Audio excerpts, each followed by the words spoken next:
आगे बढ़ते हैं। इसमें बार बार कहा जा रहा है सुखी हो जाओ, निश्चिंत हो जाओ, सुखी भवः। क्यों? क्योंकि तुम असंग हो, तुम किसी से जुड़े ही नहीं हो। तो जब जुड़े ही नहीं हो तो बंधन कैसे होगा? जिसकी शादी हुई है उसी का तो तलाक होगा ना, जिसकी शादी नहीं हुई उसका कैसे तलाक होगा? निराकार हो, जिसका भी आकार है, जिसकी भी कोई फॉर्म है, वो लिमिटेड है। If there is a form it has to be limited in time and space. कोई भी फॉर्म ऐसी नहीं है जो स्पेस से बाहर हो। लेकिन अगर वो कह रहे हैं कि तुम निराकार हो, यानी कि तुम्हारी कोई फॉर्म ही नहीं है, तो तुम्हें मरने का भी डर नहीं है। क्योंकि फॉर्म्स पैदा होती हैं, फॉर्म्स मरती हैं, फॉर्मलेस को कैसे मारोगे? कोई तरीका नहीं है। विश्व साक्षी हो, मतलब कि इस पूरे ब्रह्मांड में कहीं भी कोई भी कुछ भी जान रहा है, जहाँ पर भी लाइफ है, वो आपसे अलग नहीं है, वो आप ही हो। और अगर ये बात हमारे गले उतर जाए, जो जल्दी से नहीं उतरती है, क्योंकि हमारी प्रोग्रामिंग, हमारी कंडीशनिंग ऐसी हो रखी है कि I am this body, I am this body and the name which is linked to this body, उसके बाहर हम कुछ देख ही नहीं पाते हैं, सोच ही नहीं पाते हैं, एक झूठ में जी रहे हैं। तो अगर ये हमारे गले उतर जाए और हम एज इट इज़ देखें, then all kinds of seeking comes to an end, all kinds of longing comes to an end. That is called the state of love. क्योंकि अगर आप विश्व साक्षी हो, यानी कि पूरी दुनिया में कहीं भी कोई भी कुछ भी जान रहा है, चाहे सुख है, चाहे दुख है, चाहे कुछ भी है, इस दुनिया को देख रहा है, सुन रहा है, फील कर रहा है, कुछ सोच रहा है, कुछ भी हो रहा है, तो वो मेरे होने की वजह से हो रहा है। तुम मतलब अष्टावक्र अपनी बात नहीं कर रहे, राजा जनक को कह रहे हैं, जबकि अभी राजा जनक को ज्ञान हुआ नहीं है, तब भी कह रहे हैं।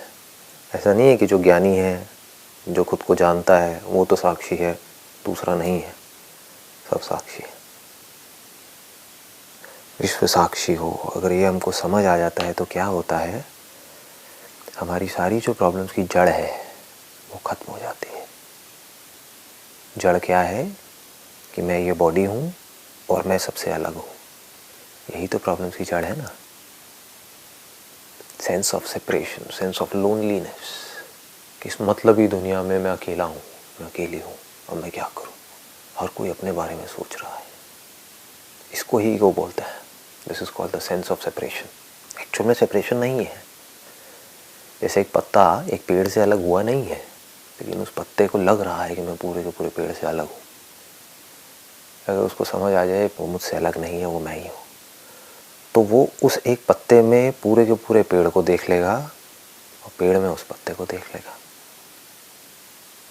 अपने आप को जो इस पूरी लाइफ का सोर्स है उससे अलग समझना ही सारी प्रॉब्लम्स की जड़ है। भगवान से अलग समझना ही सारी प्रॉब्लम्स की जड़ है।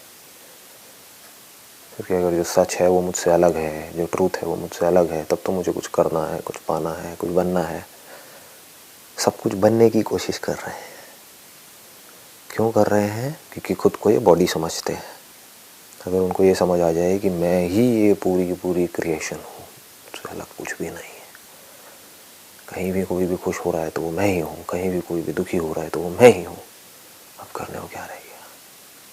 अब आप औरों की खुशी में खुश हो सकते हो, विच इज़ कॉल्ड लव। लोग इस प्यार को एक्सपीरियंस तो करते हैं, बहुत ही एक सेल्फ सेंट्रिक वे में करते हैं।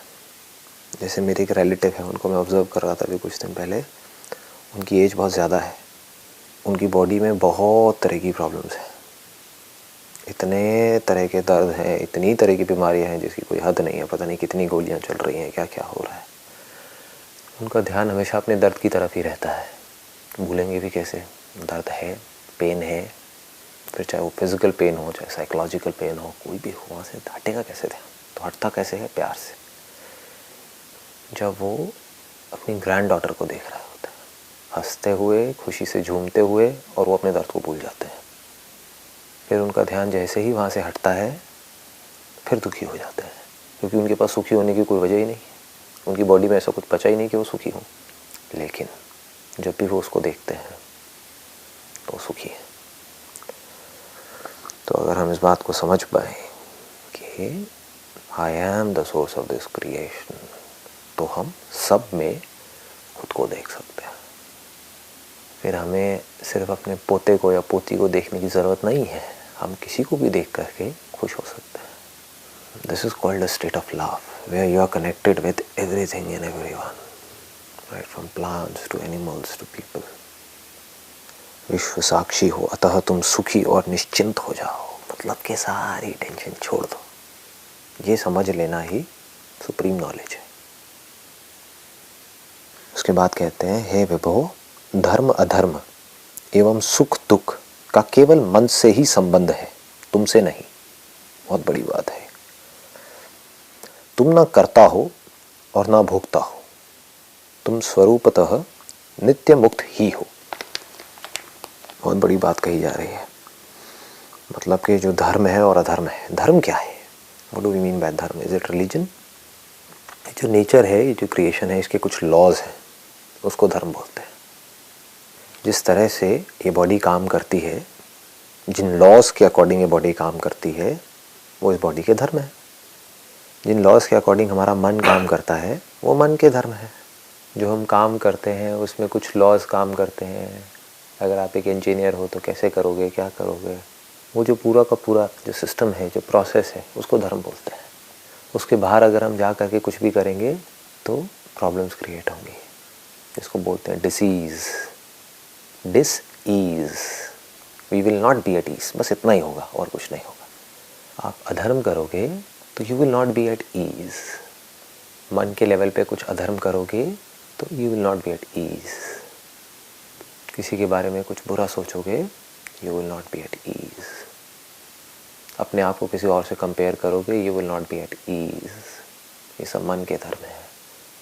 बॉडी के लेवल पे कुछ ज़्यादा खाओगे, you will not be at ease. नहीं खाओगे, कम खाओगे, again you will not be at ease. ज़्यादा सोओगे तो भी प्रॉब्लम, कम सोओगे तो भी प्रॉब्लम। तो इसको लॉज बोलते हैं कि ये लॉज की हमको समझ होनी चाहिए। हमारी बॉडी के अकॉर्डिंग, जो हमारी बॉडी का टाइप है, उसके अकॉर्डिंग कितना खाना है, कितना पीना है, कितना सोना है, क्या करना है। जो मन है, जहाँ पर फीलिंग्स है, इमोशंस हैं, वहाँ पर क्या करना है, किसको कैसे देखना है। क्योंकि ये सारा खेल नज़र का है और कुछ भी नहीं है। नज़र ही तो है ना। दो लोग हैं, उनकी आंखें सेम है, उसके पीछे जो मैकेनिज्म काम कर रहा है वो सेम है, जिस तरह से सोच रहे हैं वो सेम है, सब कुछ सेम है। तो फ़र्क कहाँ पर रहा है? कोई एक ही सिचुएशन को एक तरह से देख रहा है, कोई दूसरी तरह से देख रहा है। उस देखने की वजह से सुख दुख हो रहा है। अगर हमारी बॉडी में कोई फीलिंग ना हो, कोई सेंसेशन ना हो, कहाँ है सुख, कहाँ है दुख? अगर हम कुछ सोचे ही नहीं, कुछ बोले ही नहीं, अंदर कुछ पढ़े ही नहीं, तो कहाँ है धर्म, कहाँ है अधर्म? ये धर्म और अधर्म तो हमारे माइंड में इंजेक्ट कर दिया गया है इस सोसाइटी के पूरे स्ट्रक्चर के अकॉर्डिंग। नहीं तो हमारी जो बॉडी है, उसको धर्म के रास्ते पे चलने के लिए किसी की ज़रूरत थोड़ी ना है। जानवरों को ज़रूरत है क्या धर्म के रास्ते पे चलने की? Dharma means the laws of this nature, laws of creation. वो तो उस लॉ के अकॉर्डिंग चल ही रहे हैं। क्या खाना है, कितना खाना है, कब खाना है, कब सोना है, कब उठना है, क्या करना है, क्या नहीं करना है। जानवरों में कॉन्फ्लिक्ट है ही नहीं, कि इंसानों में ये लैंग्वेज इतनी ज़्यादा डेवलप हो गई है। तो इस लैंग्वेज में आदमी इतनी बुरी तरीके से खो गया है कि मैं बहुत ज़्यादा स्ट्रांग हो गया है। उस वजह से पूरा का पूरा स्ट्रक्चर क्रिएट किया हुआ है।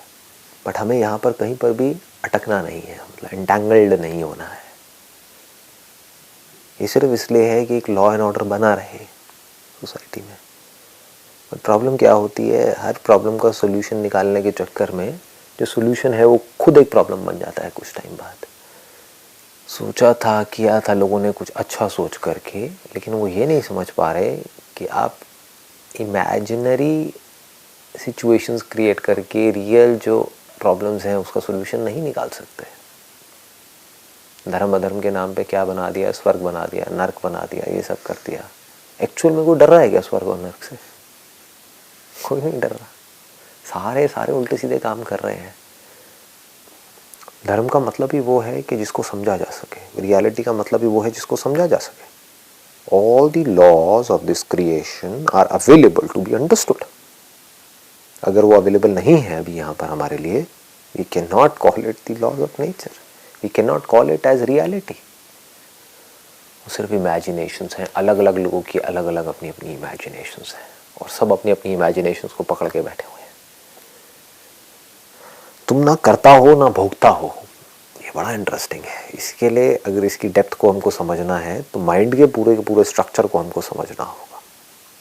समझना होगा कि थॉट्स कैसे पैदा होते हैं।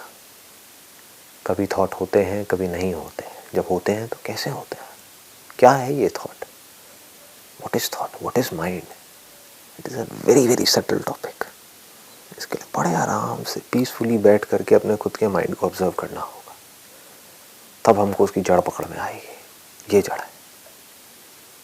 This is the root cause of mind, this is the root cause of thought. और अगर वो हमको समझ आ गई तो उसके बाद हमें हंसी आएगी, क्योंकि तब हमको एक्चुअल में समझ आएगा कि सब कुछ अपने आप हो रहा है।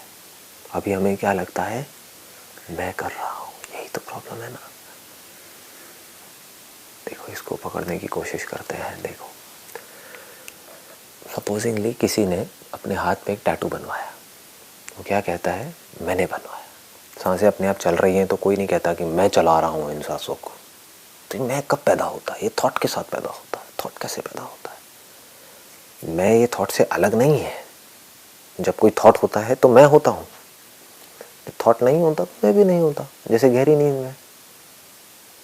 तो अब क्या होता है ये कि किसने बनवाया टैटू, अगर मैंने नहीं बनवाया तो। अगर ये मैं नहीं सोच रहा तो कौन सोच रहा है। मैं अपने हाथ को ऊपर कर सकता हूँ, नीचे कर सकता हूँ। अगर ये मैं नहीं कर रहा तो कौन कर रहा है। ये बड़ी कमाल की फीलिंग है ये। अगर इसकी हम डेप्थ में जा पाए तो हम देख सकते हैं कि हो क्या रहा है इस नेचर में, इस माइंड में हो क्या रहा है, कैसे काम हो रहा है। नहीं तो हमारी इल्यूजन्स कभी ख़त्म नहीं होंगी अगर हमको यही ना समझ आए कि हो क्या रहा है। नहीं तो ये सब आप सुन तो लोगे, लेकिन थियोरेटिकली अपने कुछ कॉन्सेप्ट्स बना लोगे अपने माइंड में। हाँ, मैं साउंड ऑफ साइलेंस हूँ और यहाँ पर ये सब जो है वो मैं नहीं हूँ। लेकिन करोगे वही जो आप करते आए हो। That is so superficial. मतलब डीप में आपके अंदर कुछ उतरा ही नहीं है। ऊपर से बस सुन करके चले गए। देखो, आराम से स्टेप बाय स्टेप देखो। मैं कहता हूँ कि मैंने ये टैटू बनवाया। किसने बनवाया। अगर टैटू बनवाने का थॉट नहीं आता मेरे माइंड में, जिसको भी मैं बोल रहा हूँ, तो क्या मैं कभी टैटू बनवाता। वो थॉट किसकी वजह से आया। पहले कभी ना कभी ये जो टैटू नाम की चीज़ है वो मुझे दिखी। अगर दिखता ही नहीं तो मेरे अंदर जाता ही नहीं, इस बॉडी के अंदर कभी टैटू का थॉट आता ही नहीं, आ ही नहीं सकता। जो आज तक आपने देखा ही नहीं है उससे रिलेटेड कोई थॉट आ सकता है, इम्पॉसिबल। कोई आदमी बोलेगा नहीं, आ तो सकता है, क्योंकि सपने में ना मैंने एक ऐसा घोड़ा देखा जिसके सर पे सींग थे। वो इसलिए क्योंकि आपने गाय को भी देखा है और घोड़े को भी देखा है, तो आपने गाय के सींग उठा करके घोड़े के ऊपर लगा दिए। दोनों ही आपने देखा है, तो उससे मिलता जुलता ही कुछ आएगा ना, उसके अलग कैसे आ जाएगा। तो आपके माइंड में थॉट सिर्फ नोन का आ सकता है, अननोन का नहीं आ सकता। जिस इंसान के बारे में आप कुछ जानते ही नहीं हो, उस इंसान के बारे में आप कुछ नहीं सोच सकते हो। जिस चीज़ के बारे में आप जानते ही नहीं हो, उस चीज़ से रिलेटेड डिज़ायर आपके अंदर आ ही नहीं सकता है। इसीलिए गांव में लोग ज़्यादा सुखी हैं कंपैरेटिवली। ये कहना गलत होगा कि ज़्यादा सुखी हैं, हम कह सकते हैं कि वो कम दुखी हैं, क्योंकि उनके जो ब्रेन है उसके अंदर इंफॉर्मेशन कम है। कम इंफॉर्मेशन मीन्स कम थॉट्स, कम desires, limited thoughts, limited desires, limited stress, limited struggle. शहर में क्या हो रहा है, unlimited information which leads to unlimited thoughts, unlimited desires, unlimited struggle, infinite stress. तो क्या होता है, ये कौन करता है। अगर ये टैटू मैंने नहीं बनवाया तो किसने बनवाया। ये बॉडी मैंने नहीं बनाई तो किसने बनाई। ये आंखें जिन्होंने चाहे इंटरनेट पे देखा, चाहे किसी के हाथ पे देखा, कहीं भी देखा, जिसने टैटू देखा, ये आंखें मैंने नहीं बनाई। इन आँखों से कुछ दिखा, जो इन्फॉर्मेशन अंदर चली गई। अब वो इन्फॉर्मेशन तो सबके अंदर गई थी, किसी ने टैटू बनवाया, किसी ने नहीं बनवाया, ये क्या हुआ? यहाँ पे आदमी क्या कहेगा? I have a choice, I have the freedom to choose. इसको लोग फ्रीडम समझते हैं, महामूर्ख। This is not freedom at all. आपके आगे 50 तरह का खाना रख दिया जाए और आपको बोला जाए चूज करो, इसमें फ्रीडम कहाँ है? ये तो बॉन्डेज है। क्योंकि this will lead to confusion, this will lead to so much of conflict within. खाया तो फंसे, नहीं खाया तो फंसे। थॉट से बंध गए ना, ये बड़ा बारीक है। ये दुनिया से बिल्कुल अलग है। जिसे दुनिया देखती है, सोचती है, सुनती है, उससे बिल्कुल अलग है। लोग फ्रीडम का क्या मतलब समझते हैं? I have the freedom to choose whether to do it or not to do it. ऐसा एक्चुअल में नहीं होता है। अगर आप बारीकी से देखोगे, वो टैटू की इमेज 2 लोगों के माइंड में घुसी, एक ने बनवाया, एक ने नहीं बनवाया। जिसने बनवाया उसको ये गलतफहमी हो रही है कि मैंने बनवाया, और जिसने नहीं बनवाया उसको ये गलतफहमी हो रही है कि मैंने नहीं बनवाया। जबकि एक्चुअल में क्या हो रहा है, पास्ट में जो भी एक्सपीरियंसेस हुए हैं उस पर्टिकुलर पर्सन को, जिस भी तरह की इंफॉर्मेशन पड़ी हुई है, बचपन से आज तक जो भी पढ़ा है, सुना है, देखा है, समझा है, उसके बेस पे बहुत सारी इंफॉर्मेशन पड़ी, जो भी उसके साथ में हुआ है। हो सकता है घर में उसका बहुत टॉर्चर हुआ हो, जिस वजह से उसके अंदर एग्रेशन भरा पड़ा हो, तो ही वांट टू रिवोल्ट कि अब मैं इस दुनिया को दिखाऊंगा कि मैं क्या हूँ। ये भी उसने खुद नहीं पैदा किया है, ये सब उसके साथ हो गया है। तो जो भी उसके साथ हुआ और जो भी दूसरे वाले के साथ हुआ, उसके बेस पे या तो वो टैटू बना या नहीं बना। थॉट तो दोनों में आया, उसने सोचा नहीं क्योंकि वो पड़ा हुआ था अंदर। थॉट तो दोनों की माइंड में आया, वो निकाल करके नहीं लाया कहीं से, आया। थॉट्स आ जाते हैं, जैसे आंख खोलते हो तो दिख जाता है, जब जागते हो तो थॉट्स आ जाते हैं। बट उस थॉट के बेस पे किसी ने एक्ट किया, किसी ने नहीं किया। हमें क्या गलतफहमी हो रही है? वो मैंने किया। आपने नहीं किया, आपके अंदर जो डिजायर था उसने किया। वो डिजायर था इसलिए टैटू बन गया। अगर डिजायर नहीं होता तो टैटू नहीं बनता।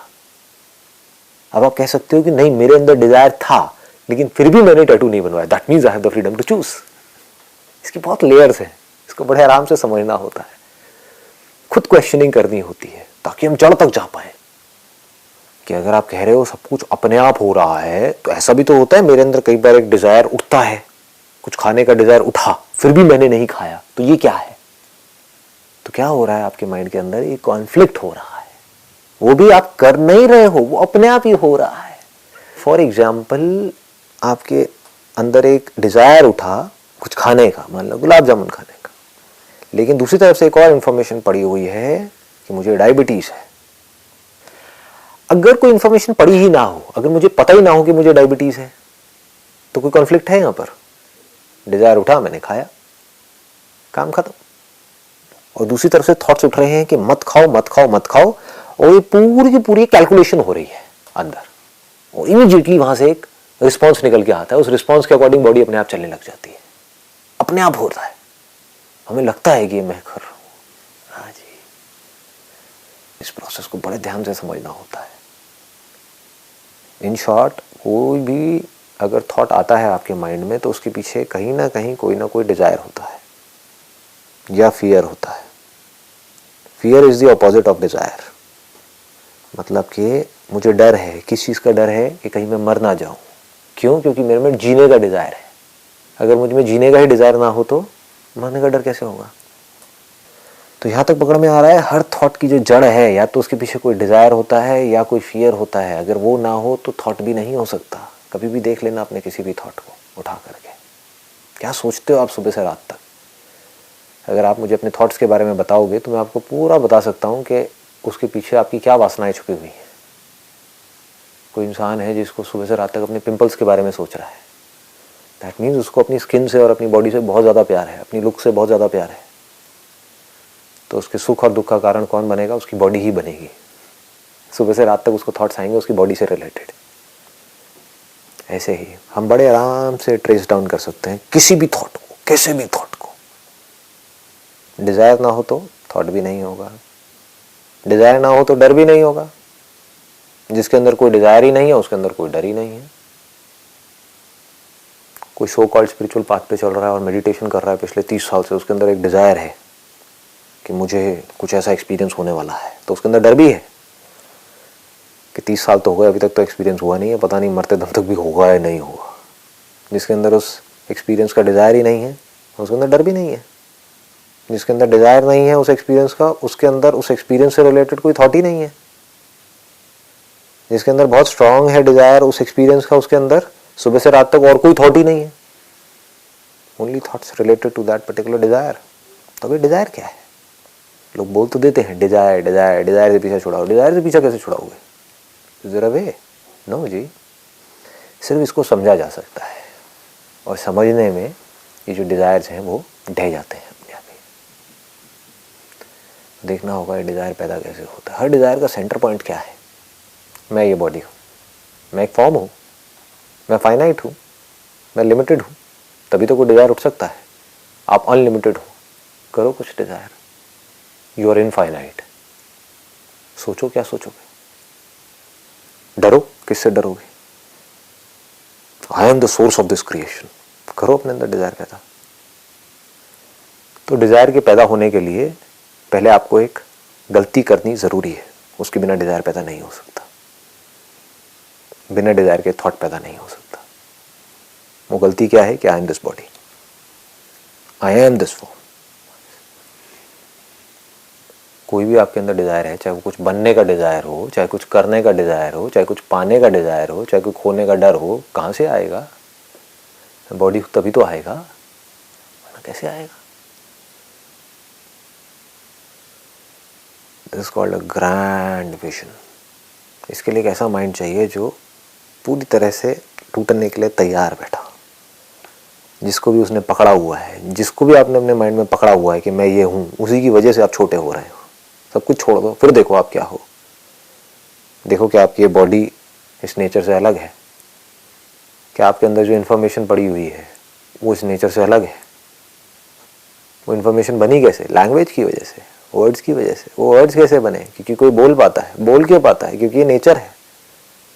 नेचर क्यों है? क्योंकि नेचर का कोई ना कोई सोर्स है। वो सोर्स क्या है? वो सोर्स मैं हूँ। पहुँच जाओ वहाँ तक। अब सोचो ज़रा, क्या सोचोगे? जो भी आपके थॉट्स होते हैं, जहाँ पर कोई क्रेविंग होती है, उसी की वजह से तो हमें दुख होता है ना। We are craving for something. Desire और नीड में भी फर्क को समझना होगा। एक है need for survival, that is not a desire, that is just a need. मुझे वो सोने का हार चाहिए, वट एवर, उस पर्टिकुलर शादी में पहनने के लिए। कोई फीमेल तड़प रही है उसके लिए, उनके पति के पास में पैसा नहीं है। यही तो उनकी सारी की सारी प्रॉब्लम्स की जड़ है, लड़ाई की जड़ है। तो craving leads to all kinds of problems. I am craving for something. जब ये सच हमारे अंदर उतर जाता है तो हमारे अंदर की सारी क्रेविंग खत्म हो जाती है। कुछ मिले तो ठीक, ना मिले तो ठीक। अब क्या रह जाता है? आपकी जो बॉडी है और माइंड है, उसका एक अपना स्ट्रक्चर है जो हर एक का अलग अलग है। उसके अकॉर्डिंग नेचुरली कुछ ऐसे काम हैं जो एफर्टलेसली आप कर सकते हो सुबह से रात तक, जहाँ पे कोई एफर्ट ही नहीं है। वो काम अपने आप होते रहते हैं। जब वो काम होते हैं तो उससे रिलेटेड थॉट्स भी आते हैं, लेकिन दुख कहीं भी नहीं होता है। थॉट्स में दुख नहीं है, इसको बारीकी से समझ लेना। वो thoughts which are backed by craving, desire, sense of lack, वहां पर सफरिंग है। मैं बुक को देख रहा हूं, जैसे देखता हूं इस बुक से रिलेटेड थॉट आ जाता है माइंड में। पानी की बोतल को देखता हूं, पानी की बोतल से रिलेटेड थॉट आ जाता है। वहां पर क्या प्रॉब्लम है? कोई प्रॉब्लम नहीं है। गाड़ी को देख रहा हूं, गाड़ी से रिलेटेड थॉट आ रहा है, गाड़ी में बैठ करके कहीं जा रहा हूं, अपना काम कर रहा हूं, वापस घर आ रहा हूं, उसमें कहां प्रॉब्लम है? कहीं कोई सफरिंग है? नहीं है। सफरिंग कहां शुरू होती है? कब शुरू होती है? मुझे ये नहीं मिला, उसके पास मेरे से ज्यादा है। ये सब प्रॉब्लमेटिक थॉट्स है ना। डर कि कल ये हो गया तो क्या होगा, सारे डर खत्म। जब कोई डिजायर ही नहीं है तो डर कैसे होगा? तो क्या होगा कि आपका जो बेसिक नेचर है, बॉडी माइंड का जो स्ट्रक्चर है, जैसे अगर आपका स्ट्रक्चर है एक शेर के जैसा, तो आप शेर की तरह दहाड़ोगे एफर्टलेसली। उसके लिए कुछ करना थोड़ी पड़ेगा, शेर को शेर बनना थोड़ी पड़ेगा। प्रॉब्लम क्या है? शेर और जानवरों को देख करके कुछ और बनने की कोशिश कर रहा है, हवा में उड़ने की कोशिश कर रहा है। यही तो प्रॉब्लम है। शेर शेर रहे तो कोई प्रॉब्लम ही नहीं है। डिजायर का मतलब क्या है? कि मैं जो हूं उससे मैं खुश नहीं हूं, मुझे कुछ और बनना है जो मैं नहीं हूं। वो आप कभी बन ही नहीं सकते। जो रामायण में कहानी आती है सोने का हिरण, हिरन आया और चला गया, ये प्रॉब्लम थोड़ी है। आप उसको पाना चाहते हो, ये प्रॉब्लम है ना। पाना क्यों चाहते हो? क्योंकि आप अपने आप को उस हिरन से अलग समझते हो। आप ये कहते हो कि मैं ये बॉडी हूँ और ये हिरन अगर इस बॉडी के पास में आ जाए तो बड़ा अच्छा लगेगा। किसको अच्छा लगेगा? मैं ही वो हिरन हूँ। आई एम दैट फॉरेस्ट जहाँ पर वो हिरन है। आई am this body, I M everything. क्या करोगे? आप उन लोगों को देख करके भी खुश हो सकते हो जिनसे बचपन से ही आप अपनी कंडीशनिंग की वजह से जेलसी करते आए हो। हम सब के अंदर जेलसी है, कंपैरिजन है, कंपटीशन है। तो अब आपको अगर ये समझ आ गया तो आप उनको भी देख के खुश हो सकते हो, क्योंकि उसको नहीं पता, वो अपनी पावर को अपनी पावर समझ रहा है, लेकिन उसकी पावर एक्चुअल में मेरी पावर है। वो मैं जो एक्चुअल में मैं है, वो मैं नहीं जो सेपरेटेड है, जो आइसोलेटेड है, जो लोनली है, जो अकेला है, जो बाहर से तो जब दुनिया के आगे जाता है तो बड़ा हंसता है, खिलखिलाता है, दुनिया को दिखाता है कि मैं पता नहीं क्या हूँ, अंदर से मरा पड़ा है। वो नहीं, वो मैं जो सबके लिए एक जैसा है। This is the ultimate satisfaction. सिर्फ इस समझ से फ्री हुआ जा सकता है। मजे की बात क्या है, ये बहुत ही सिंपल है, इसीलिए लोगों को जल्दी से समझ नहीं आता है। It's so simple, so obvious, so obvious.